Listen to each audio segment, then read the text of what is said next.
লিজা কিছু একটা বিড়বিড় করে বলার চেষ্টা করছেন। দেখে সুস্থ স্বাভাবিক মনে হলেও আসলে হারিয়ে ফেলেছেন মানসিক ভারসাম্য। গত 4 বছর নিজের ঘরে তার নিজের বাবার অত্যাচারে ছিলেন গৃহবন্দী। আলো বাতাসহীন একটি ঘরে দীর্ঘদিন যাবৎ বন্দী থাকায় মেয়েটি এখন ভারসাম্যহীন অবস্থায় রয়েছে।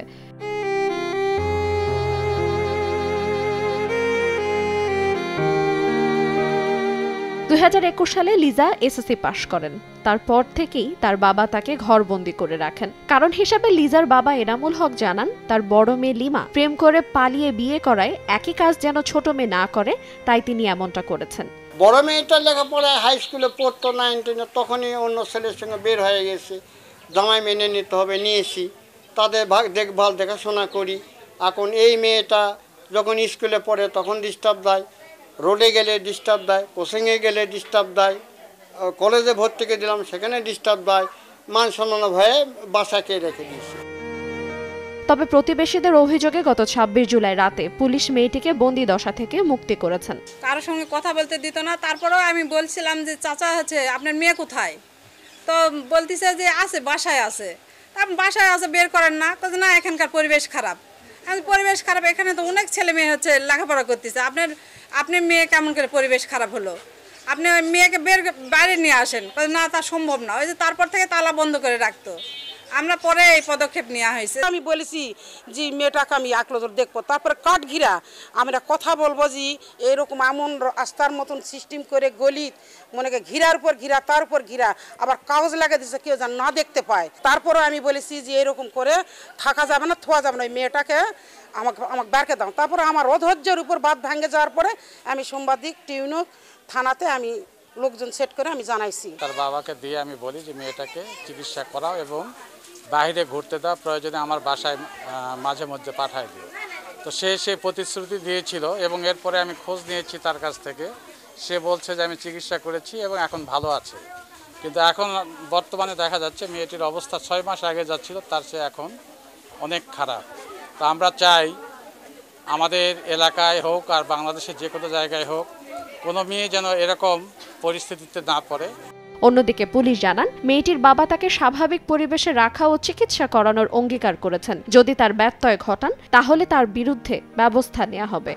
গ্রামবাসীর অভিযোগ ছিল ডাক্তার এনামুল তাহার নিজ কন্যাকে প্রায় দীর্ঘদিন যাবৎ ঘুমের ওষুধ সহ শারীরিক নির্যাতন করে তাকে ঘরের মধ্যে আবদ্ধ করে রাখত। উক্ত সংবাদ পাওয়ার পর আমরা সরেজমিনে আমার সঙ্গীয় ফোর্স সহ অফিসার ইনচার্জ মহোদয়ের নির্দেশক্রমে ঘটনাস্থলে উপস্থিত হই এবং সরেজমিনে আমরা ঘটনাস্থল পরিদর্শন করি। ঘটনাস্থল পরিদর্শন করে উপস্থিত লোকজন এবং তার কন্যা তার সঙ্গে আলাপ আলোচনার প্রেক্ষিতে বুঝতে পারি এবং জানতে পারি ডাক্তার এনামুল তার কন্যা প্রায় অসুস্থ এবং মানসিক ভারসাম্য হারিয়ে এখন মেন্টালি ডিসঅর্ডার অবস্থায় পড়ে আছে। এই অবস্থায় আমাদের পাড়া প্রতিবেশী সহ সকলেই আমরা মেয়েটাকে সেখান থেকে তার যে অনুকূল পরিবেশ নয় সেই পরিবেশ থেকে উদ্ধার করে তার যে বাবা আছে ডাক্তার এনামুল, আমরা সামাজিকভাবে মেয়েটা যাতে বসবাসের উপযোগী পরিবেশ পায় এবং তার যে মানসিক ভারসাম্য হারিয়ে ফেলেছে সে জায়গায় অতি দ্রুত তাকে ডাক্তার দেখানোর ব্যবস্থা সহ আমরা সামাজিক পরিবেশে তাকে নতুন জীবন যাপনের সুপরামর্শ প্রদান করি। এদিকে উদ্ধার হওয়া তরুণীকে দ্রুত কোনো মানসিক হাসপাতালে দীর্ঘমেয়াদী চিকিৎসা করানোর তাগিদ আক্কেলপুর উপজেলা স্বাস্থ্য ও পরিবার পরিকল্পনা কর্মকর্তার। আর এই বিষয়ে উপজেলা নির্বাহী কর্মকর্তা বলেন, একটি বেসরকারি সংস্থার মাধ্যমে মেয়েটিকে চিকিৎসা করানোর ব্যবস্থা করা হয়েছে। গৃহবন্দী থাকার কারণে সে মানসিকভাবে ভারসাম্যহীন হয়ে পড়েছে।